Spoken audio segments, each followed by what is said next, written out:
"She's just a waste of resources," the nurse laughed, and my world snapped in two. I had just kissed my dying daughter goodbye. Her hands still warm on mine. Now they were joking about fast-tracking her file, so they could free up the bed before she was even gone. But the worst part? The man behind it, the one skimming money from her treatment, was my own brother-in-law. And he looked me in the eye and said, "Let the dead rest." I didn't scream. I didn't cry. I recorded everything, and by the time that audit hit, I'd turned every smug word into a nail for their coffin. My name is Daniel Mercer, and I'm 45 years old. After 20 years at the machine shop, I've settled into middle management, spending my weekends in the antiseptic maze of St. Mary's Hospital, where my daughter Sarah fights her battle. Every morning starts with black coffee and ends with filing away another medical bill in my steel box, a habit my late wife Mary always teased me about. My brother-in-law Marcus, the hospital's administrative director, patrols these halls like he owns them, dispensing advice that sounds more like commands. His smile never quite reaches his eyes when he sees me, especially during our talks about Sarah's options. The monitors beep steadily as I warm her thin hand in mine, remembering how she used to climb trees while I spotted her from below. But let me start from the beginning. I never thought the last time I'd hold my daughter's hand would be on a Tuesday morning in March. The sun was trying to muscle through the blinds, casting thin stripes across Sarah's blanket, while the monitors clicked away like tired metronomes. Her breathing had grown shallow overnight, and the doctors had been straight with me. We were down to hours, not days. "I love you, sweetheart," I whispered, my thumb tracing circles on her palm the way I used to when she was little and scared of thunderstorms. "Daddy's so proud of how brave you've been." The words felt hollow, inadequate against the weight of what was happening. You ever notice how hospital rooms smell like they're trying to hide something? Like layers of antiseptic covering up what everyone knows but nobody wants to name? Sarah's hand was cool in mine, nothing like the warm grip that used to drag me to the swings at Parker Park every Sunday after church. I pressed my lips to her forehead, memorizing the touch, knowing it would have to last me forever. 23 is too young to leave this world, but cancer doesn't check IDs before it starts its dirty work. I had to step out, not because I wanted to, but because watching her slip away was crushing my chest into splinters. The fluorescent lights in the corridor buzzed overhead, making everything look harsh and unreal. That's when I heard them. Two voices around the corner, trading jokes like they were on their coffee break at some office job instead of working in the ICU. "And then there's Sarah Mercer in 412, one of them said, following it with a laugh that made my blood freeze. Talk about a waste of resources. My legs locked in place. Maybe I misheard. Maybe grief was playing tricks with my mind. But then the second voice chimed in.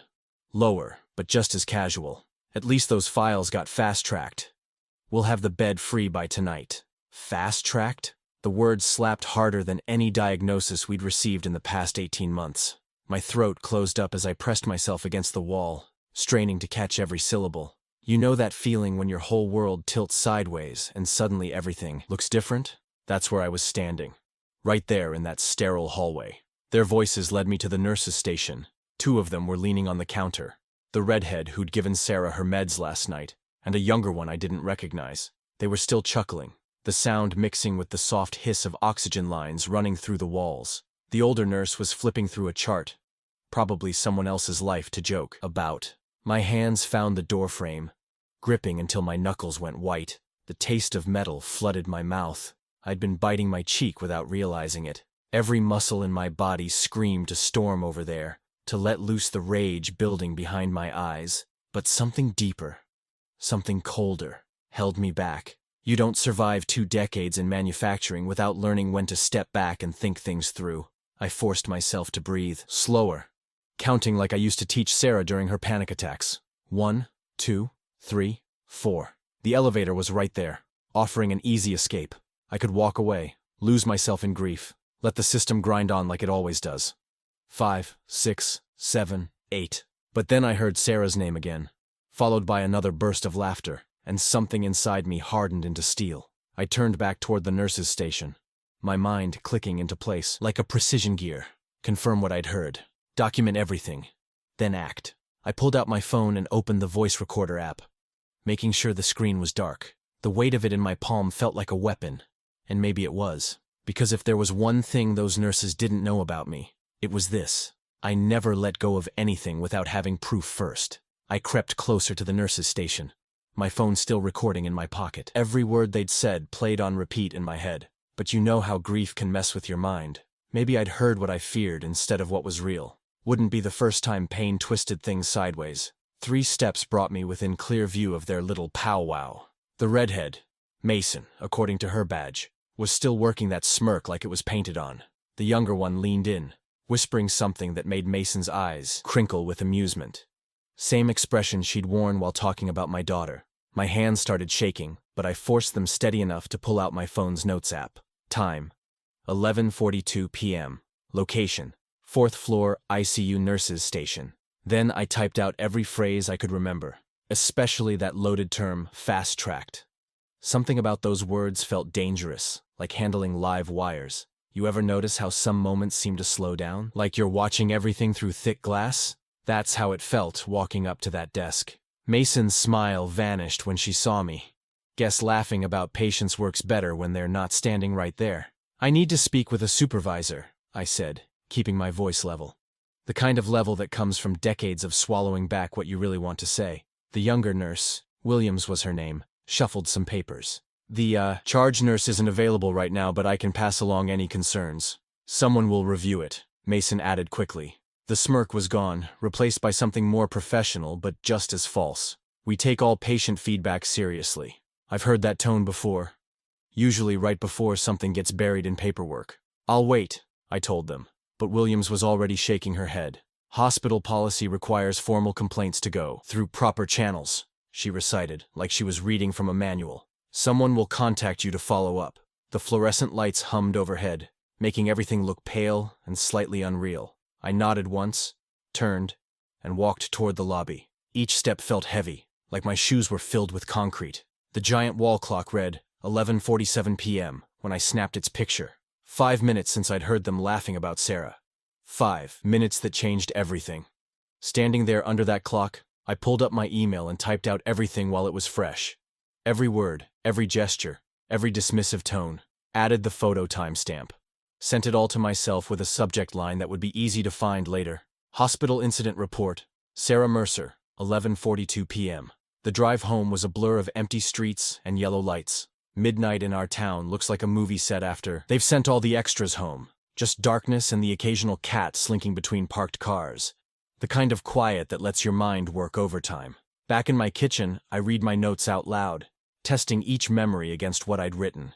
The cold certainty that settled in my gut wasn't grief playing tricks anymore. This was real. This needed answers. I pulled up the hospital's website and found their management contact page.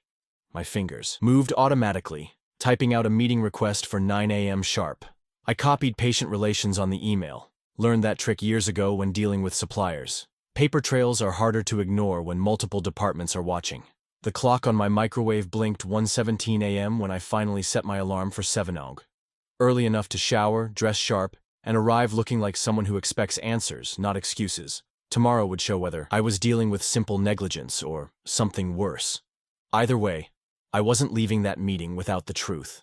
As I lay in bed, Sarah's favorite stuffed bear watched from her old reading chair in the corner. The one she'd named Mr. Whiskers because of its crooked whiskers that never quite lay flat. I'd brought it home from the hospital last week when the doctors started using words like comfort measures and quality time. I walked into the hospital's administrative wing at exactly 9 a.m. the next morning. My notes printed and organized in a fresh manila folder. You know that smell fancy offices have? All leather chairs and coffee machines that cost more than my first car? Yeah, that's what hit me first. The conference room they led me to had one of those views you only get from the top floor. Our whole town spread out like a model train set. 3 management types were waiting. Dr. Warren from Patient Relations, some HR director whose name I didn't catch, and Beth Collins, the chief nursing officer. They had those practiced, sympathetic expressions people wear when they're already sure you're wrong. "Mr. Mercer," Dr. Warren started, folding his hands on the polished table. "First, let me express our deepest condolences regarding Sarah's condition." I kept my voice steady as I laid out what I'd heard, reading directly from my notes.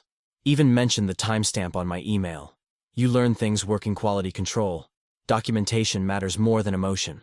They listened, traded these little sideways glances that made my teeth clench. Then Beth Collins cleared her throat and gave me what I'm sure she thought was a kind smile. "Mr. Mercer, grief can play terrible tricks on our perceptions," she said softly. What you're describing, well, it simply doesn't align with our staff's documented conduct. The HR director nodded. We absolutely understand how stressful this situation is. Have you considered grief counseling? We have excellent resources. I'd like to review Sarah's billing and care records, I cut in, pulling out a highlighted printout of the hospital's patient rights policy. Section 4.3 specifically outlines my right to access all documentation related to her treatment. I can quote it verbatim if needed. That got their attention. Nothing makes administrators squirm like someone who's read the fine print. Dr. Warren's smile tightened. Of course, we'll process your request through proper channels. Though I should mention our records department is experiencing some delays. State law requires response within 5 business days, I said. Amazing how steady your voice can stay when you're running on pure determination. I'll submit the formal request this morning. They gave me more bland assurances about looking into things and taking concerns seriously, but I saw the relief in their eyes when I stood to leave. Just another grieving parent they could write off as stressed and confused. I walked straight from that meeting to medical records, 1 floor down. The clerk there tried the same delays line until I mentioned those statutory timelines again. Funny how paperwork moves faster when you know the rules. Remember that steel file box I mentioned? The one where I keep every scrap of paper that might matter someday? When I got home, I pulled it out from under my desk and started laying out documents across my kitchen table. Insurance statements on the left, hospital invoices on the right. Authorization forms made a neat line down the middle. You ever try putting together one of those 1,000-piece puzzles without having the picture on the box? That's what this felt like. I kept Sarah's favorite playlist running in the background. Those indie folk songs she loved that I never quite understood. Helped me focus, somehow. Hours passed. I cross-referenced dates, authorization codes, provider numbers, created a timeline on yellow legal paper. Something wasn't adding up. 2 claims in particular caught my eye. Dates that didn't match my visitor logs, amounts that seemed inflated even for hospital billing. My laptop whirred to life, and I opened Excel. Named the new file Trail because that's what it was going to be. A path leading somewhere I probably wouldn't like.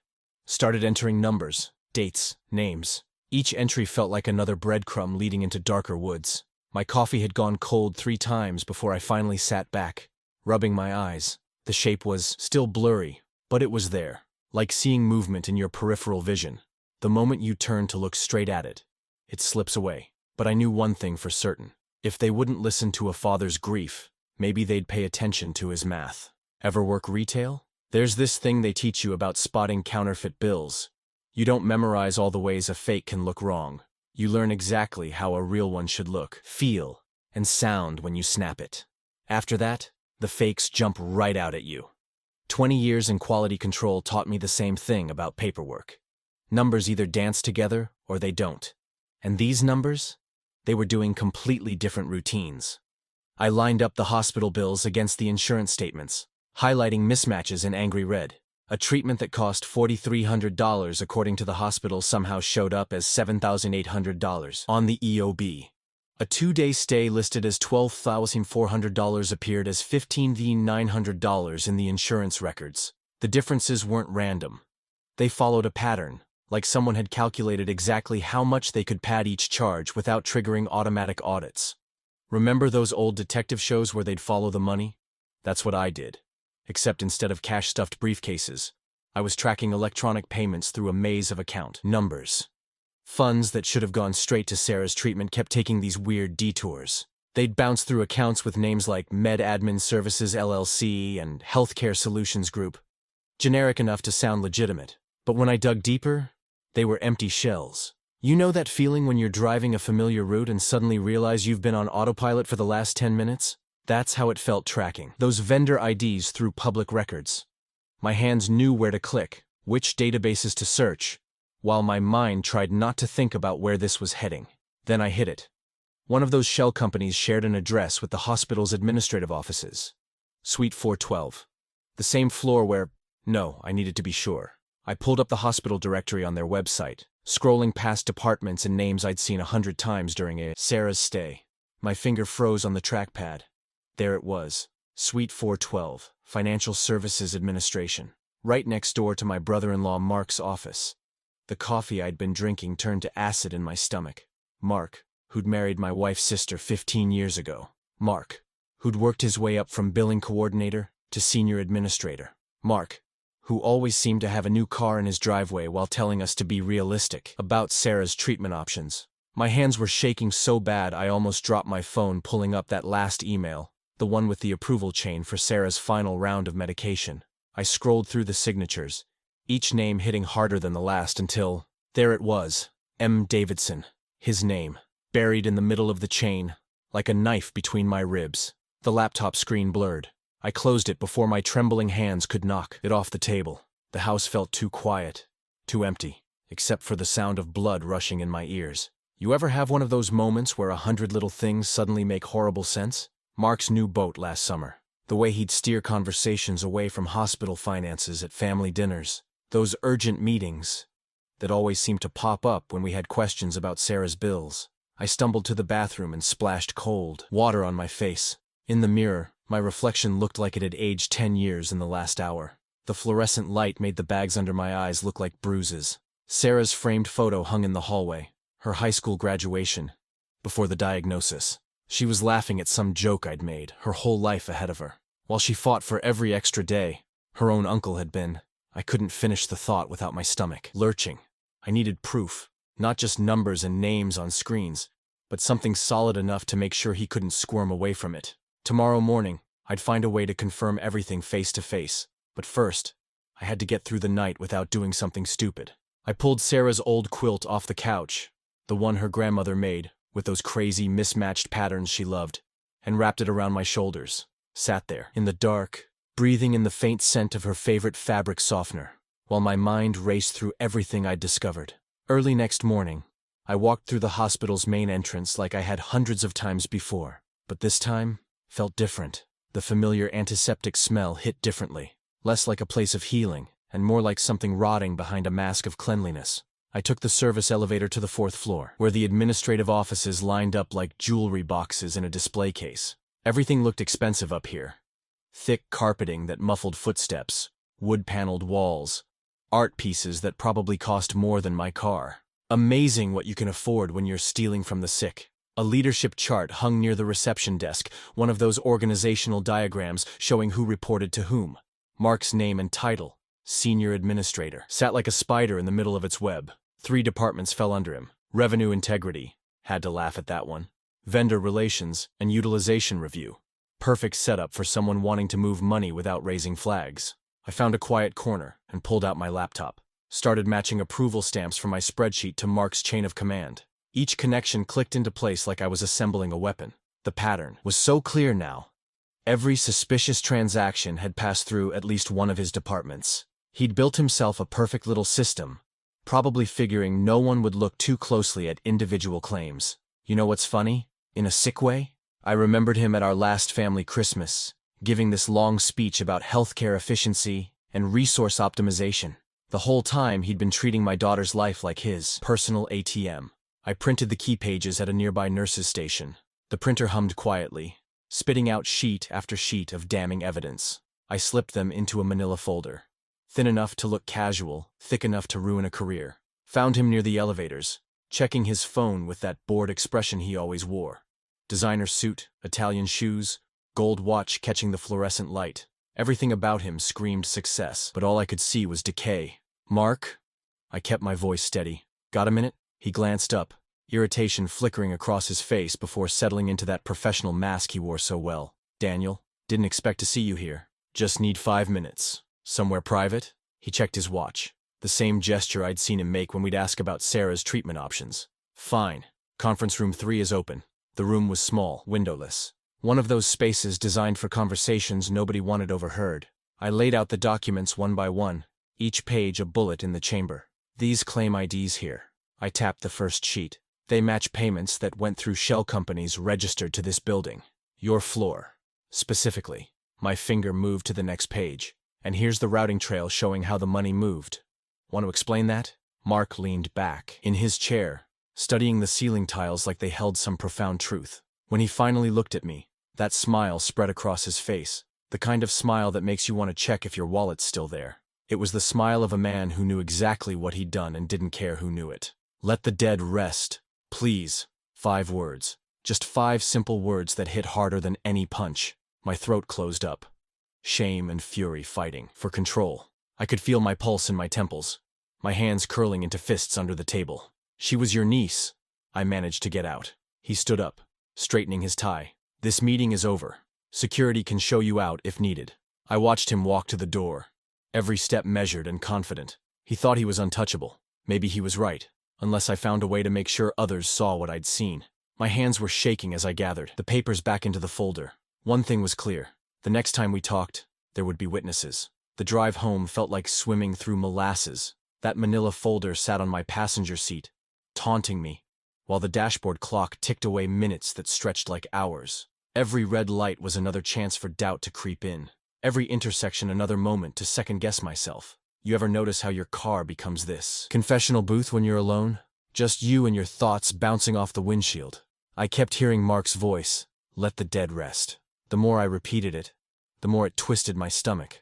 I pulled into my driveway as the sun was setting, but I couldn't make myself get out right away. Just sat there, engine off, listening to it tick and cool.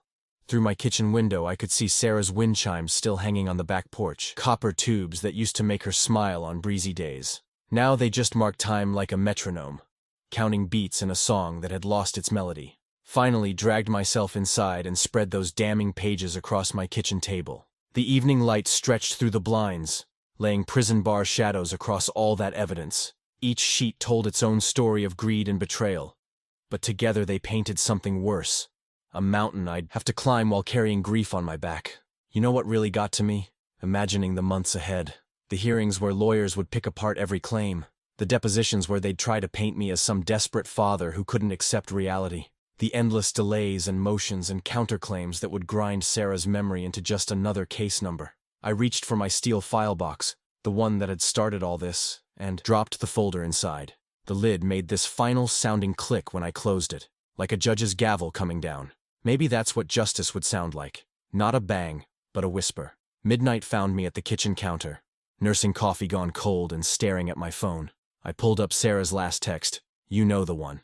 That message every parent saves because they can't bear to delete it. "Love you, Dad. Thanks for always having my back." Sent 3 days before everything went sideways. The words blurred as I read them again. Having her back meant fighting the good fight, right? But what good was winning if it meant months or years of dragging her name through court proceedings? What victory could bring back her laugh, or the way she'd curl up with a book on Sunday mornings? Something in me just deflated, like a balloon that's been holding too much for too long. I switched off the kitchen light, but the darkness didn't help. My bedroom ceiling became this blank canvas where I projected every possible outcome, none of them feeling worth the cost. Sarah's hospital room had that same kind of ceiling. Those generic white tiles that become way too familiar when you're lying there day after day. I remember counting them while she slept, making patterns out of the tiny holes, anything to keep my mind busy. Now here I was, doing the same thing in my own bed, trying to find answers in the shadows. Dawn crept up like it was apologizing for arriving. I hadn't slept, just drifted in and out of that foggy space where decisions feel impossible. Fight or fold, push forward or let it go. The weight of either choice sat heavy on my chest while morning light painted my walls in shades of uncertainty. I've never felt so torn between what's right and what's bearable. When Sarah was sick, decisions were clear. Do everything possible. Fight every battle. Never give up. But this felt like choosing between honoring her memory and preserving what's left of my sanity. The world outside my window was waking up. Garbage trucks, early commuters, life moving on like it always does. Meanwhile, I lay there stuck between yesterday's discovery and tomorrow's decision, watching my ceiling and wondering if I had the strength to face either one. I was just reaching for that steel box again, wondering if I should pack away all my proof and call it quits, when someone knocked on my front door. It was getting close to noon, and I wasn't expecting anyone. Most folks knew to give a grieving father his space. The knock came again, gentle but insistent. I opened the door to find an older man standing there, maybe mid-60s, with work-worn hands carefully holding a manila envelope. I recognized him from the hospital. Raymond, one of the night janitors who'd always given me a quiet nod during those long evenings in Sarah's wing. "Mr. Mercer," he said, his voice low and steady. "I hope you don't mind me tracking down your address.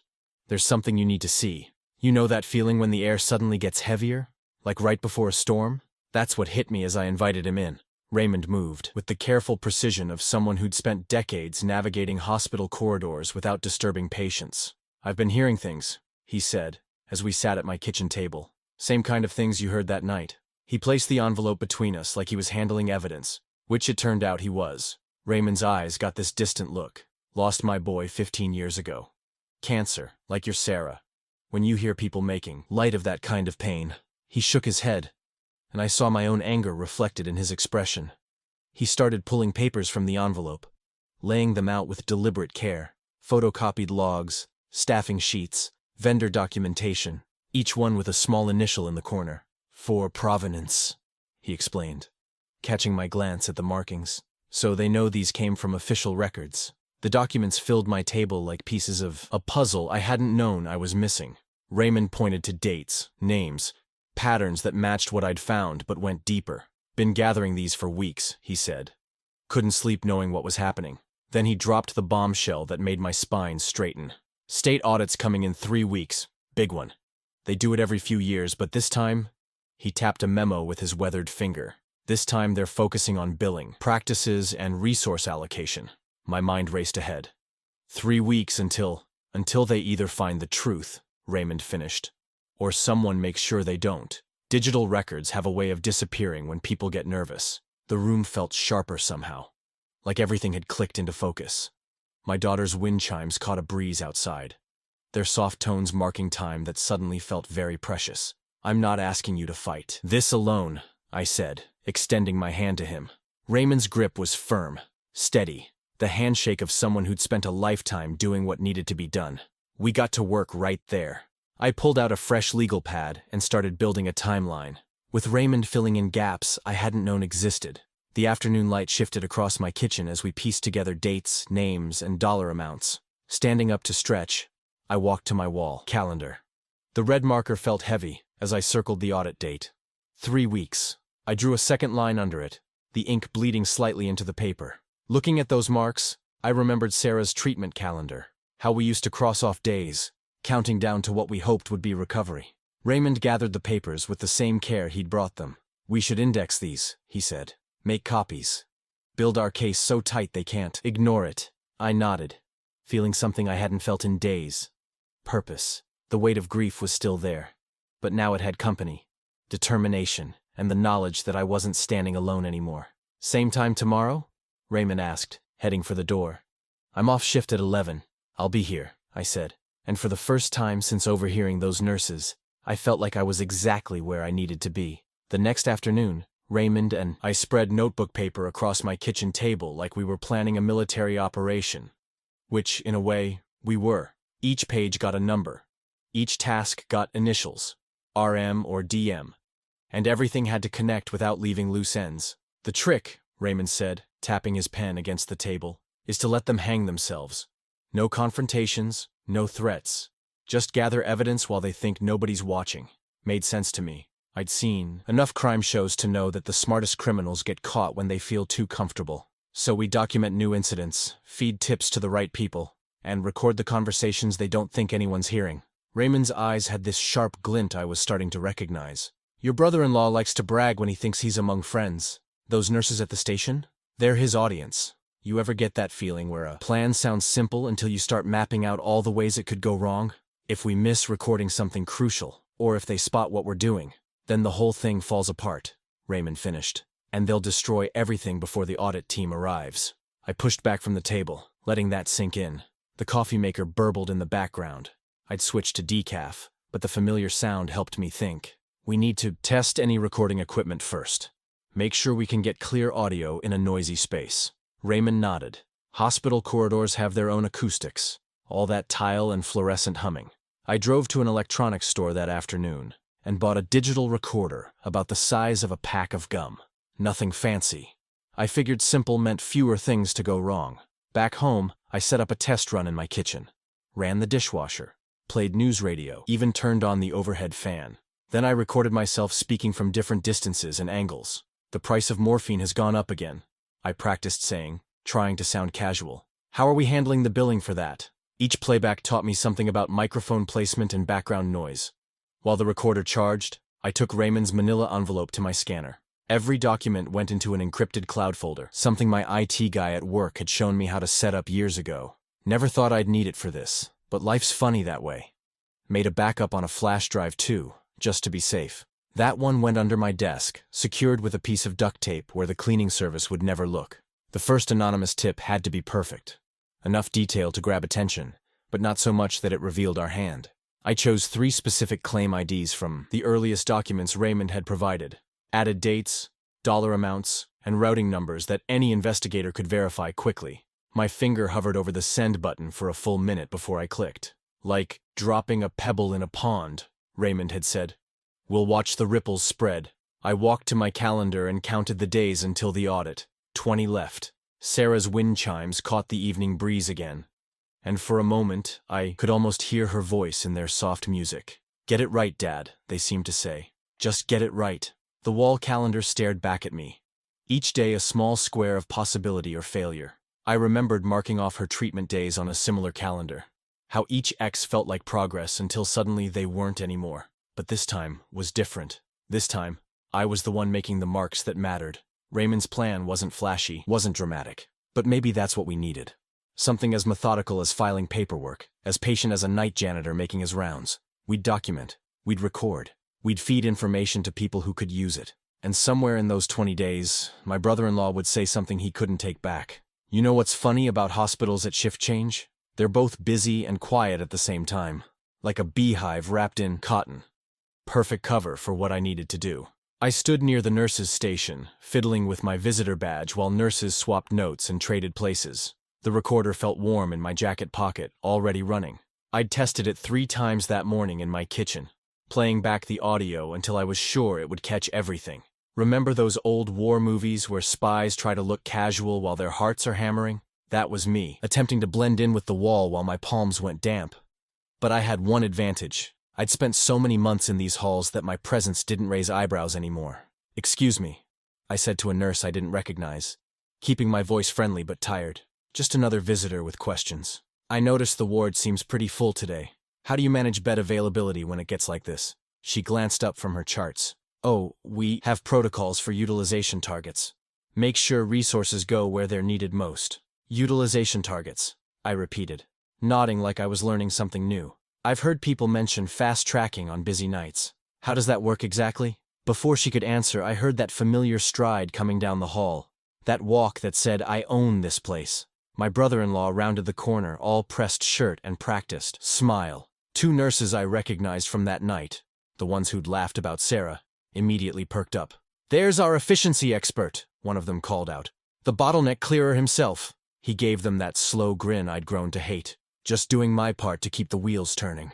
He leaned against the counter like he was settling in for a chat. Perfect. I shifted my weight, angling my shoulder just enough to get clear audio while pretending to read a bulletin board. The recorder picked up everything. His casual tone, their eager responses, the whole performance. Speaking of efficiency, he said, we're hitting our targets beautifully this quarter. Revenue's never been cleaner. One of the nurses laughed. Those files aren't sitting in purgatory anymore, that's for sure. Angel Services takes good care of us, he replied, using the nickname for his shell company. My fingers twitched, wanting to write it down, but I forced them still. The recorder was catching it all. That's when I felt it. His eyes on the back of my neck. I turned slowly, met his gaze. He gave me that same small, curious smile from the conference room, like he was watching a child try to solve a puzzle beyond their years. I slipped the recorder deeper into my pocket, nodded politely, and walked away. My heart was doing jumping jacks, but my feet moved steady. Just another visitor heading for the elevator. Just another Tuesday afternoon. Behind me, I heard him resume his conversation. Confidence unchanged. But I had what I needed. His voice, his words, that damning company nickname, all preserved in digital clarity. Sometimes the biggest victories feel exactly like walking away. The elevator doors closed on his laughter, and I let out a breath I hadn't realized I was holding. Sarah's stuffed bear sat on my passenger seat, watching me with those glass eyes as I played back the recording. The audio was perfect. Every smug word, every telling chuckle. Did you hear that, kiddo? I whispered to the bear. Sometimes the bad guys write their own endings. I marked the calendar when I got home. 19 days until the audit. But now we had something solid. His voice, his admissions, his arrogance caught in the act. The next anonymous tip would have teeth. Raymond was right. When people think they're untouchable, they hand you the rope to hang them with. All you have to do is keep your hands steady and wait. You ever notice how time moves differently when you're building something piece by piece? Those next few days felt like weeks as I organized everything we'd gathered. My kitchen table disappeared under stacks of paper, each one marked with little yellow tabs. Kind of reminded me of when Sarah used to spread her homework across that same table, color-coding her notes with those fancy highlighters she loved. I'd taken a few days off work, told them I needed personal time. Truth was, I couldn't risk missing a single detail in what we were about to deliver. The recording from the nurse's station played on repeat while I transcribed every word, noting timestamps like they were evidence markers at a crime scene. Got to be bulletproof, I muttered to myself, probably for the 100th time that week. Every document got its own number. Every number got cross-referenced to related items. Ever try to tell a story using nothing but paper? It's like building a bridge with toothpicks. One weak spot and the whole thing falls. I created 3 separate email accounts, each one through a different provider. Might sound paranoid, but I wasn't taking chances. The first tip had already gone out, but these next 2 needed perfect timing.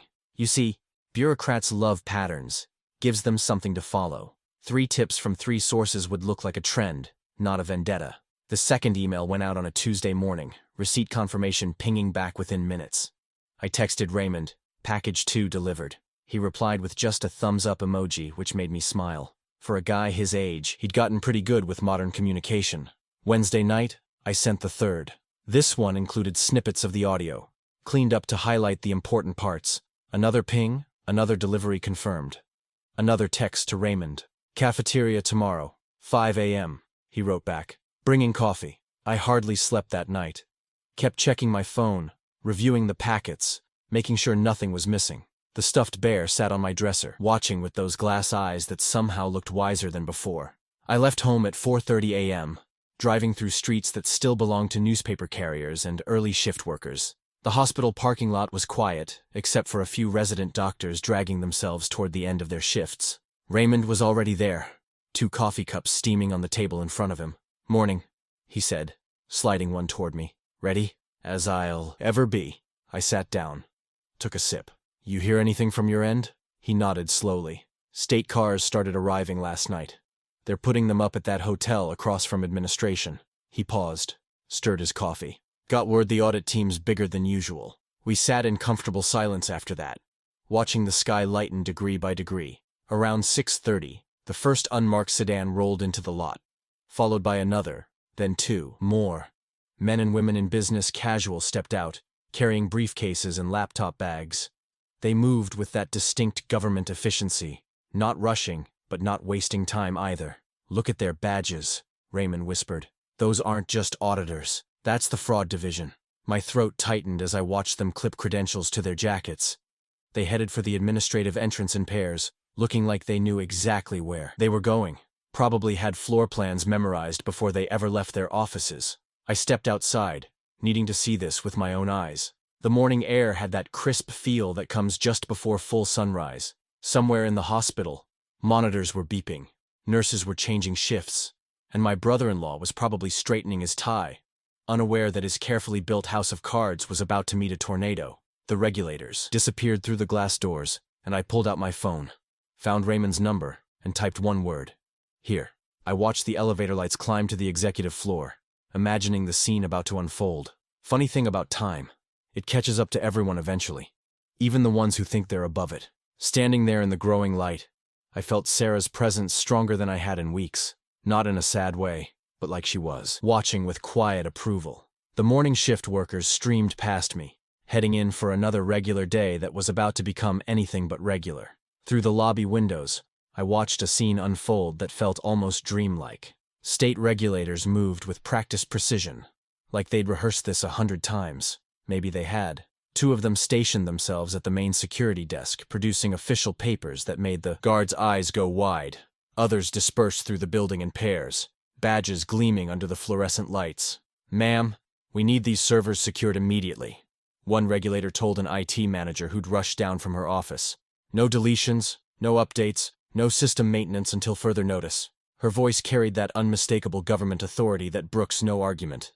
You know that moment when you realize something big is actually happening? When all your planning suddenly becomes reality? My hands were steady, but my chest felt like it might burst.